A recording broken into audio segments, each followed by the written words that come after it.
وہ جو کہتا ہے نا میں بڑا بے چین رہتا ہوں اور پتہ نہیں کیا ہے، ساری نعمتیں ہونے کے باوجود مجھے سکون حاصل نہیں ہوتا، تو یہ ذرا جم کے سجدے کر کے دیکھے، یہ ذرا بھول کے لوگوں کو اپنے مالک کے حضور حاضری دے کے دیکھے۔ یہ جو سجدہ ہوتا ہے نا، عبادت ہوتی ہے، یہ بندے کو طاقتور کرتی ہے۔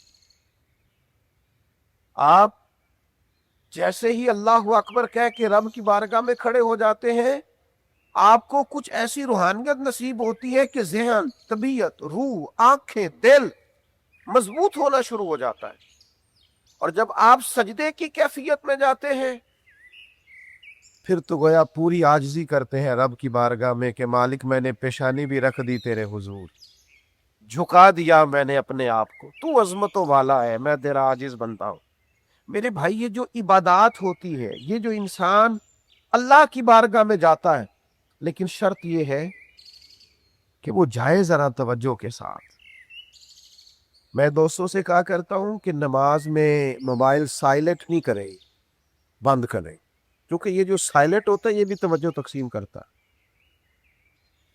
اس کو چھوڑ دیں، یا تو نماز کے لیے آئیں تو کچھ دیر کے لیے گھر چھوڑ دیں، گاڑی میں چھوڑ دیں، یا کم از کم جیب میں ہو تو بند کر کے اس کو آپ نماز ادا کریں۔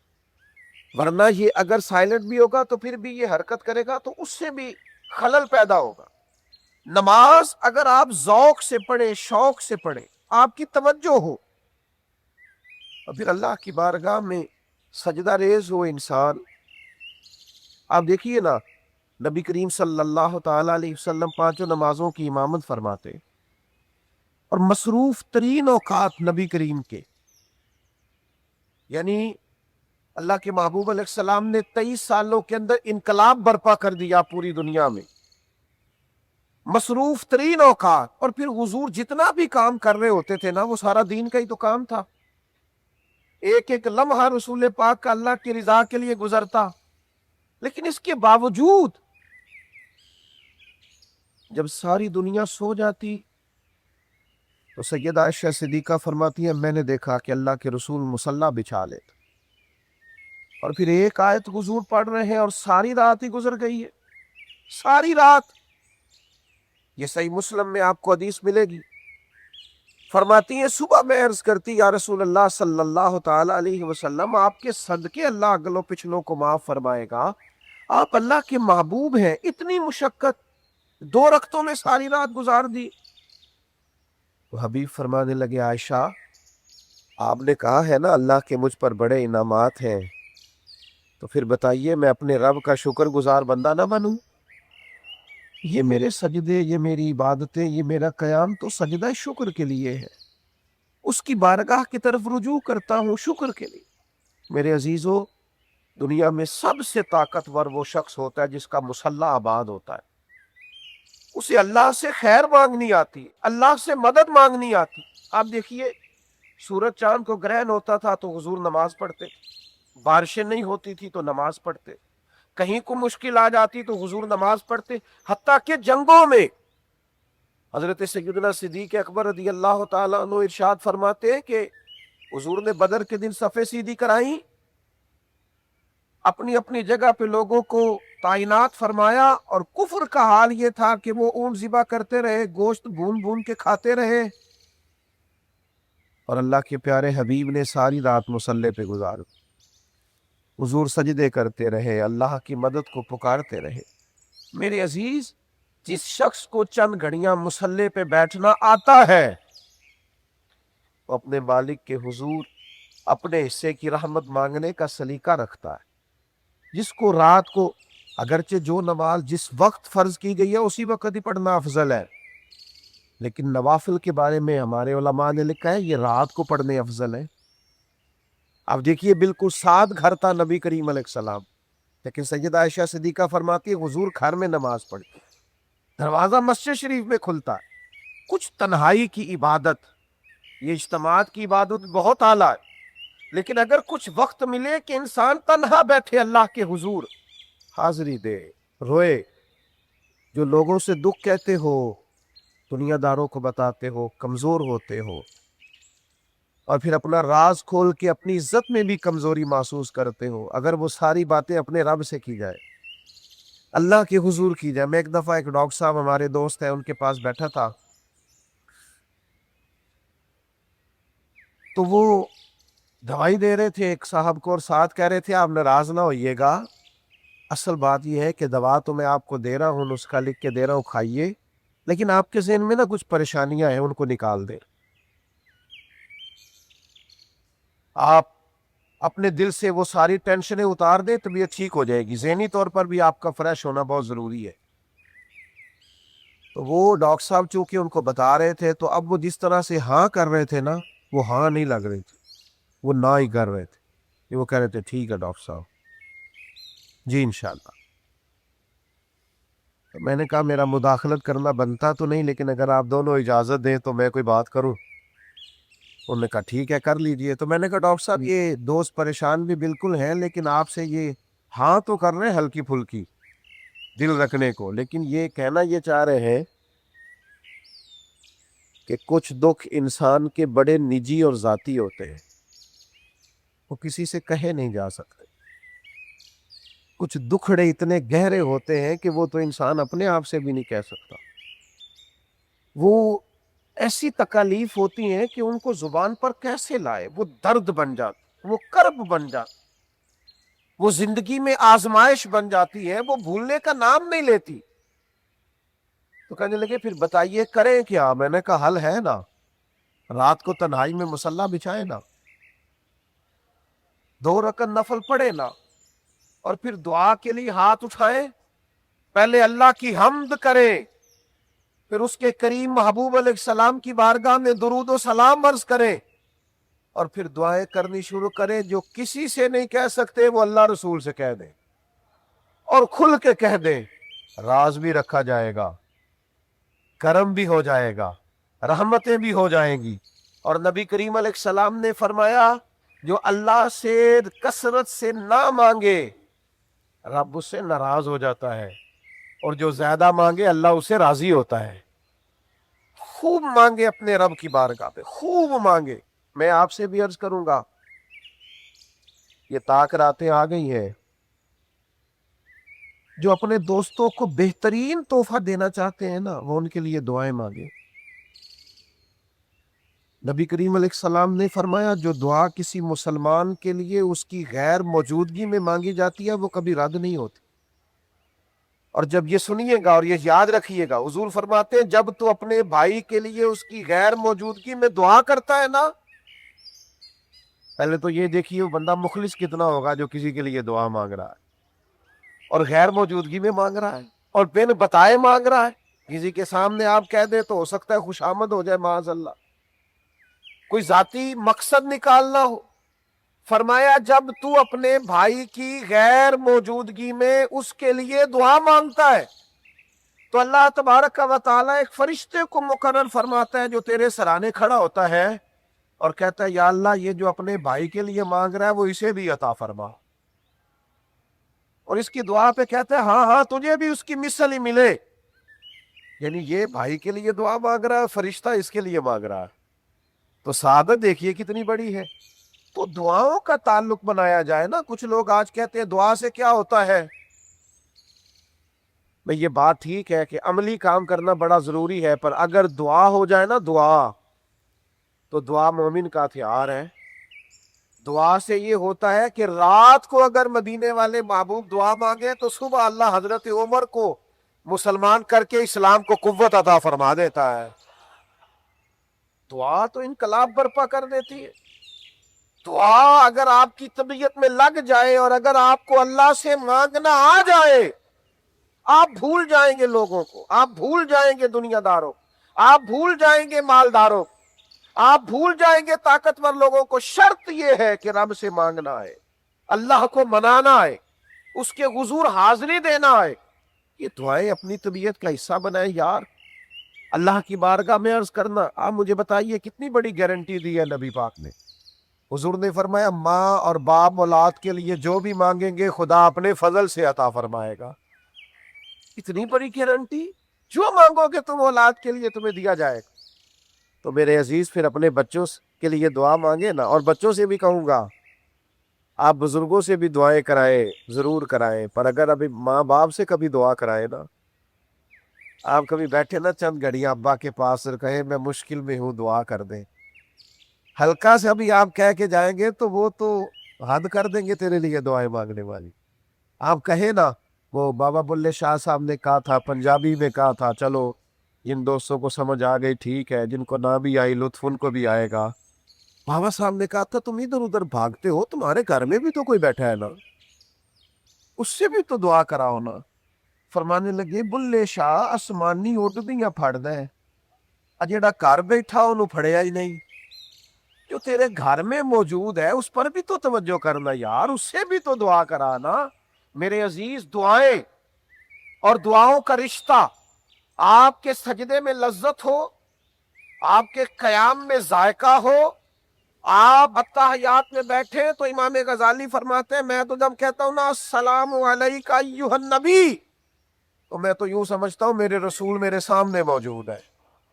نبی کریم علیہ السلام کی بارگاہ میں سلام کریں، اور پھر جب آپ تکمیل نماز کریں، پھر جب آپ دعا کے لیے ہاتھ اٹھائیں، تو میرے بھائی جو اللہ نے ہمیں نصیب دیا ہے اپنے فضل سے کہ رات بھی رمضان کی ملے اور آخری عشرے کی ملے اور طاق ملے، اور پھر اللہ ہمت دے، صحت دے اور مسجد آنے کا موقع عطا کرے، تو پھر ای سعادت بزور بازو لے ستانہ بخشندہ خدائے بخشن. تو یہ تو بہت بڑی سعادت ہے، یہ تو بہت بڑی نعمت ہے. اگر اللہ کسی کو عطا کرے تو عبادت کا ذوق بنائے، دعا کا، اور اپنی اولاد کو بھی، اپنے بچوں کو بھی، آنے والی نسل کو بھی، ان کو بھی تھوڑا سا پابند کریں. آپ دیکھیے سیدہ طیبہ طاہرہ حضرت فاطمہ الزہرا رضی اللہ تعالی عنہا، وہ تو بڑی عبادت گزار تھیں، بچپن سے ہی اللہ تعالیٰ نے انہیں بڑا نوازا ہے. لیکن آپ فرماتی ہیں سحری کا وقت تھا، اللہ کے محبوب علیہ السلام گزرے، اور پھر حضور نے، میں سو رہی تھی، سلام فرمایا اور مجھے پیر سے پکڑ کے محبوب نے ہلایا. سحری کا وقت تھا، فرمایا فاطمہ اٹھو، یہ اللہ کی بارگاہ سے رزق مانگنے کا وقت ہے. یہ ہماری تعلیم کے لیے محبوب نے فرمایا کہ اپنی اولادوں کو کیسے تربیت کر لو. فرمایا یہ وقت ہے اللہ سے رزق مانگنے کا، اللہ اس وقت اپنے بندوں کو رزق دیتا ہے، اٹھو اور اللہ سے رزق مانگو. سحری کے وقت، سحری کے وقت. ہمارے ہاں بہت سارے لوگ اس وقت سوتے ہیں جو اٹھنے کا ٹائم ہوتا ہے، اس وقت نیند کی آغوش میں جاتے ہیں جب اللہ سے خیر مانگنے کے اوقات آئے. سحری کا وقت ہو، انسان بیدار ہو، اپنے رب سے مانگے اور خوب مانگے، اور اس کی بارگاہ کے اندر حاضری پیش کرے اور اللہ کی بارگاہ سے دعا مانگے.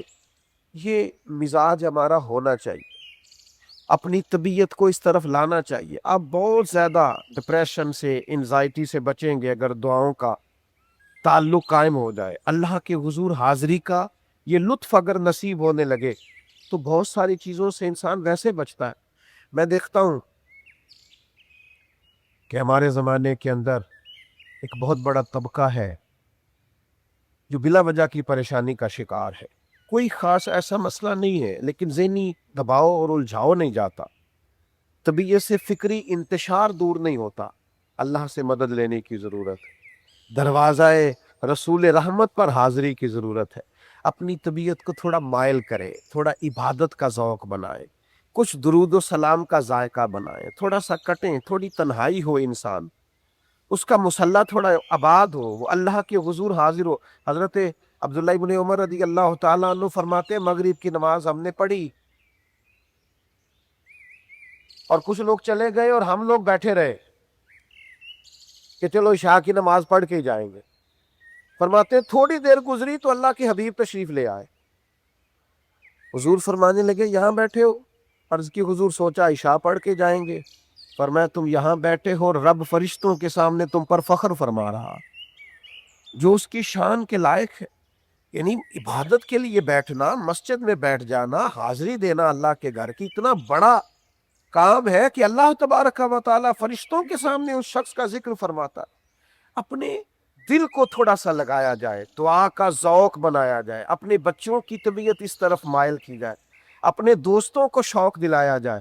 اکٹھا کھانے کی بھی تو بھائی ہم دعوت دے ہی لیتے ہیں نا، اگر کہا جائے آؤ نا اکٹھے بیٹھے، چلو آج اکٹھے مسجد میں چلیں، اللہ کی بارگاہ میں حاضری دیں، یہ تین چیزیں جو آپ کی خدمت میں عرض کی ہے، بات ختم کرنے سے پہلے دہراتا ہوں۔ ایک تو طبیعت میں ٹھہراؤ لاؤ یار، تھوڑا حوصلہ لائے۔ کبھی آپ کو ڈاکٹر یہ نہیں بتائے گا کہ یہ گولیاں لے جاؤ، سارا پتا آج ہی کھا لینا ٹھیک ہو جاؤ۔ کبھی نہیں کہے گا کہ یہ سیرپ دیا ہے ایک ہی دم پینا ٹھیک، وہ کہے گا ایک گولی صبح لینا اور ایک شام لینا، ایک چمچ سیرپ کا پینا، فاقہ نہ ہوا تو ہفتے کے بعد دوبارہ آنا۔ تھوڑا ٹھہراؤ پیدا کرنا، رکنا، آہستہ آہستہ چیزیں بہتر ہو تو اپنی زندگی میں حلم لائیں، آہستگی پیدا کریں۔ اور دوسرا، نہایت احترام سے مجھے بتائیے، بہت سارے لوگ یہ سمجھتے ہیں نا کہ گھر میں جو خاتون خانہ ہے وہ بیچاری مرد کے برابر شعور نہیں رکھتی، نرم ہے، کم حوصلہ ہے، اس کی طبیعت میں جلد بازی ہے۔ یہ سارے سمجھتے ہیں نا کہ خواتین میں اتنا حوصلہ اللہ کی تقسیم ہے، مرد کو زیادہ دیا ہے، شعور زیادہ دیا ہے۔ تو پھر میں ایک فتویٰ دے دوں آپ لوگوں کو کہ میاں بیوی کے جھگڑے میں زیادہ غلطی میاں صاحب کی ہوتی ہے۔ وہ اس لیے کہہ رہا ہوں کہ بھئی اگر اس بیچاری کی عقل کمزور ہے تو تیری تو پوری ہے نا، اور تو برابر کی سطح پر اتر کے جھگڑا کر رہا ہے اور اپنے گھر کو تباہ کر رہا ہے اور اپنے بچوں پر برا اثر ڈال رہا ہے اور اپنے گھر کے ماحول میں تلخی لا رہا ہے، حالانکہ تو سمجھ رہا ہے کہ اس کا شعور کم ہے، پھر تو کیسے اس کی سطح پہ اتر آیا؟ تجھے درگزر کرنا چاہیے تھا، محبت کرنی چاہیے تھی، تیری ذمہ داری زیادہ تھی۔ اپنی زندگی ہم نے اتنا الجھاؤ پیدا کر لیا ہے، ہر بات پہ جھگڑا ہے، ہر بات پہ آزمائش۔ اور میں ڈھیر سارے ایسے دوستوں کو جانتا ہوں جو بیچارے پہلے جھگڑا کر لیتے ہیں، پھر خود پریشان ہوتے ہیں، بعد میں ان کو خیال ہوتا ہے یار میں نے فلاں آدمی سے سخت بات کر دی ہے، مجھے کرنی نہیں چاہیے تھی۔ اچھے دل کے لوگ ہیں، لیکن اگر وہ قبل از وقت بھی سمجھ لیں کہ ہم نے جھگڑے نہیں کرنے۔ اور پھر ایک اور بات بھی آپ سے عرض کروں، جب انسان سمجھتا ہے نا مجھے جھگڑے نہیں کرنے، پھر اس میں عاجزی بھی آتی ہے۔ زیادہ لڑائیاں وہ لوگ کرتے ہیں جو اپنے آپ کو حرف آخر جانتے ہیں۔ ہم اس قدر زیادہ انا کا شکار ہو جاتے ہیں، بعض اوقات کے باپ کے سامنے بھی بحث کر رہے ہوتے ہیں، اپنے استاد کے سامنے بھی بحث کر رہے ہو، اپنے بزرگوں کے سامنے بھی ہم معاذ اللہ اونچی آواز میں بات کر رہے ہو۔ خدا کے بندو، بحث نہیں، الجھاؤ نہیں، جھگڑا نہیں۔ اور یار پھر یہ کہ اگر کوئی مجھے بات کر بھی دے گا تو میں کیا ہوں؟ اگر مجھ پر کوئی تنقید کر بھی دے گا تو میری کیا حیثیت ہے؟ اگر کسی نے کوئی بات کر بھی لی تو پھر کیا ہوا؟ کیا ہے بلا؟ ہم کیا اپنے آپ کو سمجھ لیا ہے؟ ہم انسان ہیں، اللہ کے بندے ہیں، کمزوریاں رکھتے ہیں، اور ہمیں پتہ ہے کہ ہمارے اندر کمزوریاں ہیں۔ پھر یہ کہ کوئی شخص بات کرتا ہے تو اس پر اس قدر زیادہ جھگڑا، اس قدر زیادہ الجھاؤ۔ اگر کوئی ذات پر بات کرے، ذاتی بات کرے، تو میرے عزیز مزاج میں درگزر پیدا کرے۔ کیا خوبصورت فرمان ہے سیدہ طیبہ طاہرہ حضرت عائشہ صدیقہ کا، فرماتی ہے قربان جاؤں میرے کریم نبی صلی اللہ تعالی علیہ وسلم نے اپنی ذات کے لیے کبھی کسی سے بدلہ لیا ہی نہیں۔ حضور نے اپنے دست مبارک سے کبھی کسی غلام کو، کبھی کسی عورت کو مارا ہی نہیں۔ سرکار درگزر کرتے، ہاں حدود اللہ پامال ہوتی تو حضور جلال فرماتے۔ میرے عزیزوں، اتنا الجھاؤ زندگی میں پیدا، مجھے فلاں نے بات کر دی، اچھا پھر بات کی حقیقت کا بھی نہیں پتا اس نے کیا کہ نہیں۔ وہ دو آدمی جو کونے میں کھڑے ہیں میرے خلاف بات کر رہے ہیں، او خدا کے بندے تو اتنا اہم آدمی نہیں ہے، وہ بیچارے کوئی اور بات کر رہے ہیں۔ لوگوں کو تیرے علاوہ بھی کافی مصروفیت ہے، کہ تجھے غلط فہمی ہو گئی ہے کہ سب تجھے ڈسکس کرتے ہیں۔ تو گھر میں کونے میں دو لوگ بیٹھ کے بات کر رہے ہیں، وہ تیری نہیں کر رہے، کوئی اپنی بات کر رہے ہیں۔ اس قدر زیادہ الجھاؤ پیدا کر لینا زندگی میں، تھوڑا سا تو درگزر ہو، تھوڑا سا تو انسان کے اندر بے نیازی ہو، تھوڑا سا تو اسے معاف کرنا ہے۔ ہر جگہ الجھاؤ ہے، ہر جگہ بحث ہے، ہر جگہ یہ معاملہ ہو رہا ہے۔ آپ دیکھیے نا، ایک شخص نے آ کے حضور کی بارگاہ میں کہا، مشکات میں موجود ہے، یا رسول اللہ معاذ اللہ ثم معاذ اللہ نقل کفر کفر نہ باشد، وہ کفار تو نام بگاڑ بگاڑ کر بات کرتے ہیں۔ تو کریم فرمانے لگے، وہ پتہ نہیں کس کو برا بھلا کہتے ہیں، مجھے تو اللہ نے محمد بنا کے بھیجا ہے صلی اللہ تعالی علیہ وسلم۔ اور محمد تو وہ ہوتا ہے جس کی تعریفیں کی جائیں، بلغ الغلا بکمالہ کشف الدجا بجمالہ حسنت جمیع خصالہ صلو علیہ وآلہ۔ تو میرے عزیز اتنا الجھاؤ زندگی میں، اتنی بحث، ہر آدمی سے جھگڑا، راہ چلتے جھگڑا، ہر جگہ وہ بہت سارے لوگ تو ویسے بچوں کو بگاڑ لیتے ہیں، یہ کہہ کہ یہ اس سے بچیے جی، یہ بڑا گرم خون ہے جی، بڑی جلدی جلال میں آتا ہے۔ اور میں نے کہا اس کی عادت نہ بگاڑ دیجئے گا، کہیں ایسا نہ ہو کہ کسی جگہ ایسی جگہ ٹکرا جائے جہاں پھر کوئی درگزر کرنے والا موجود نہ ہو۔ اپنی طبیعت کے اندر عجز پیدا کریں، انکساری پیدا کریں۔ آپ دیکھیے حضرت عمر بن عبدالعزیز رحمۃ اللہ علیہ اپنے وقت کے حکمران بھی تھے، اللہ کے کامل ولی بھی تھے۔ جناب عمر بن عبدالعزیز رحمۃ اللہ علیہ کا یہ عالم تھا کہ وہ حکومت بھی انصاف سے، عدل سے، وزاداری سے چلاتے تھے، اور کئی بارے قرآن مجید کے روز تلاوت فرماتے تھے، کثرت سے درود پاک بھی پڑھا کرتے تھے۔ اور وہ ایسا درود تھا کہ نبی کریم علیہ السلام نے درویش کی خواب میں آ کے کہا تھا کہ عمر بن عبدالعزیز کا پڑھنا ہمیں بڑا اچھا لگتا ہے۔ یعنی مقبولیت والا درود۔ میرے عزیز اتنی بڑی شخصیت حضرت عمر بن عبدالعزیز کی، ایک دن گلی سے گزر رہے تھے، رات کا ٹائم تھا، اور امیر ہے، وقت کے حکمران ہے، تو اس زمانے میں لوگ لکڑی کے جوتے استعمال کرتے تھے۔ جناب عمر بن عبدالعزیز گزر رہے تھے تو ایک بزرگ فٹ پاتھ پہ سو رہے تھے، چلتے چلتے ان کے پیر پر آپ کا پیر آ گیا۔ اب اچانک اس طرح کسی شخص سے ٹکر ہو جاتی ہے نا، آپ کی موٹر بائک کسی سے لگ گئی، یا اچانک کسی شخص کے ساتھ آپ کا اس طرح سے آمنا سامنا، تو لوگ فوراً کہتے ہیں آفندے، یہی جملہ بولا جاتا ہے نا۔ تو حضرت عمر بن عبدالعزیز کا پیر بھی بزرگ کے پیر پہ آ گیا، تو وہ اٹھے چونک کر، کہنے لگے اندھے ہیں آپ؟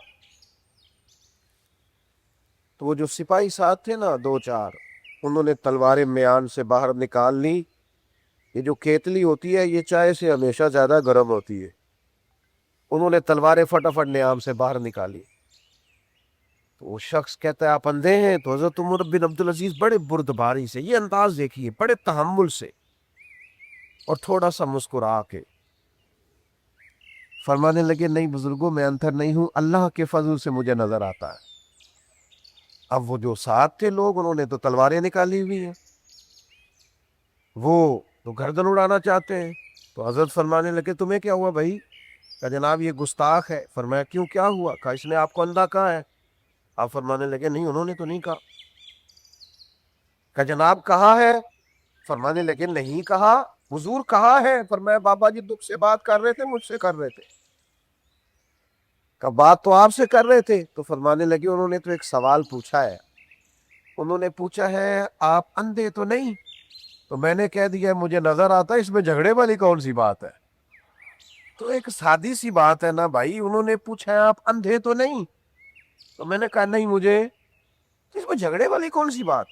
ہم نے تو ہر بات کو جھگڑا بنا لیا ہے، ہم نے تو ہر بات کو الجھاؤ بنا لیا، ہم نے تو ہر چیز میں اس طرح کی طبیعت بنا لی ہے۔ آپ یقین کریں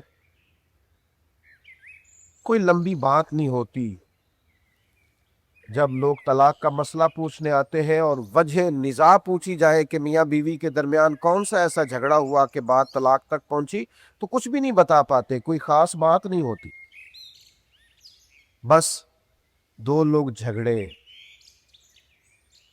انا جیت گئی، رشتہ ہار گیا۔ چھوٹے چھوٹے بچے ہیں، ان کو جب پتہ چلتا ہے کہ اب باپ کہیں رہے گا، ماں کہیں رہے، ان کے آنسو ہے کہ دیکھے نہیں جاتے۔ اب یہ ماں باپ کے ہوتے ہوئے یتیموں جیسی زندگی گزارے؟ اب یہ ماں باپ کے ہوتے ہوئے کسی سے کہیں گے کہ ہمیں کھانا پکا دیں؟ لیکن اس طلاق کے بیچ کبھی ڈھونڈ کے دیکھ لو نکلے گا کیا؟ جھگڑا، انا، بحث، بلا وجہ کی تکرار۔ نہ وہ بیٹی یہ بات سمجھنے کو تیار ہے کہ میرا گھر ٹوٹ رہا ہے، میں اپنے اندر حوصلہ پیدا کروں، نہ وہ بیٹا یہ بات سمجھنے کو تیار ہے کہ میرے بچے کہاں جائیں گے۔ لیکن ہم نے توڑ دیا سارا کچھ، الجھ گئے ہم۔ ایک بات ہی تو کی تھی بحث میں ابا جی سے، ایک بات ہی ایک جملہ ہی تو کہا تھا کہ ابا جی اب آپ بھی تو کچھ خیال کیا کریں نا، آپ کی بھی تو توجہ دوسری جانب زیادہ رہے۔ سو نہیں پایا بیچارہ باپ، کئی راتیں روتا رہا، یار میں نے تو تیرے نام زندگی لگا دی ساری، پردیس کی خاک چھانی، جگہ جگہ گیا کہ میرے بچوں، اور تو نے بحث میں یہ بھی نہیں دیکھا کہ سامنے کون ہے۔ ایک لفظ ہی کہا تھا اماں کو کہ اماں بس دوسروں کو بھی کام بتا لیا کریں، اب ساری ذمہ داریاں میری ہیں، میں ایک جملہ ہی تو کہا تھا۔ ٹوٹ گئی ماں بیچاری، تکیہ بھر گیا آنسوؤں سے، تکلیف میں وقت گزارا۔ وہ کہتی ہے میں نے تو بڑے اپنوں کی شادیاں بھی چھوڑ دی تھیں کہ میرے چھوٹے والے بچے کے پیپر آ گئے، میں نے تو بڑی زندگی تیرے نام کر دی، سارے دکھ دیکھے، اور آج تو مجھے کہتا ہے کہ او میرے بھائی کہیں تو حوصلہ پیدا کر لو زندگی میں، کسی جگہ تو ٹھہراؤ لے آؤ، کہیں تو درگزر کرنا سیکھو، کہیں تو اپنے سینے کو کشادہ کرو، کہیں تو کوئی بات ایسی ہو جو ہم برداشت کر سکیں، کچھ مقامات تو ایسے ہو جہاں ہم نظریں جھکا کے بات مانیں۔ یاد رکھنا دنیا میں بڑا وہ ہوتا ہے جس کا کوئی بڑا ہوتا ہے، دنیا میں تربیت اس کی ہو رہی ہوتی ہے جسے کوئی تربیت دینے والا ہوتا ہے۔ وہ لوگ بڑے پروقار ہوتے ہیں جن کے لیے کوئی اچھے مشورے دیتا ہے، جن کو کوئی دعا دیتا ہے۔ میرے عزیز الجھاؤ نہیں، ہر جگہ نہیں، کہیں تو جھگڑے سے بچے، کہیں تو اپنی طبیعت کے اندر درگزر پیدا کرے۔ دیکھیں مال غنیمت کا ایک اونٹ گم ہو گیا تھا، حضرت فاروق اعظم رضی اللہ تعالیٰ عنہ اس کی تلاش میں نکلے ہوئے، ادھر ادھر گھوم رہے، ایک شخص نے کہہ دیا آپ کون عمر، 24 لاکھ مربع میل پہ جو حکومت ہے وہ تو اپنی جگہ، لیکن عمر وہ ہے کہ محبوب کریم فرماتے ہیں عمر کی زبان پر اللہ نے حق جاری فرما دیا ہے۔ حضور علیہ الصلوۃ والسلام فرماتے ہیں اسے گویا عمر نے گمراہ کیا ہونا ہے، سرکار فرماتے ہیں جدھر سے عمر گزرے شیطان راستہ ہی بدل جاتا ہے، ان کے پاس تو خیر ہی آتی ہے، خیر، یہ معاذ اللہ کیسے کسی اور راستے جائیں گے، شیطان تو وہ راہ چھوڑ جاتا ہے جہاں سے جناب عمر گزرے، اتنا بڑا آدمی، لیکن کسی جگہ بھی انہوں نے کبھی خود سے گمان نہیں کیا کہ میں بہت بڑا ہوں۔ ہم تو خود بخود اپنی شان بنا لیتے ہیں نا، میں بھی کچھ ہوتا ہوں، میری بھی کوئی عظمت ہے، ماں جناب کی بھی بڑی شان ہے، خود بخود ہی کسی نے کسی زاویے سے ہم نے کہیں نہ کہیں اپنے آپ کو کچھ نہ کچھ بنا کے پیش کر دیا۔ الجھنا چھوڑ دے، پیسے بلا وجہ کی چھوڑ دے۔ نبی کریم علیہ الصلوۃ والسلام نے فرمایا وہ خوبصورت مسلمان ہے جو بے مقصد باتوں کو چھوڑ دے، خوبصورت اسلام ہے اس شخص کا جو بے معنی اور بے مقصد چیزوں کو چھوڑ دے۔ اور تیسری بات یہ ہے کہ اپنی راتیں اللہ کے حضور گزارے، اپنے اوقات کو مرتب کرے، کچھ ٹائم نکالے، خاص نوافل کا ذوق پیدا کریں، تلاوت قرآن مجید کا ذوق پیدا کریں، درود و سلام کا ذوق پیدا کریں، لمبی دعائیں مانگنے کا ذوق پیدا کریں۔ یہ چیز انسان کو رجوع اللہ کی طرف مائل کرے گی۔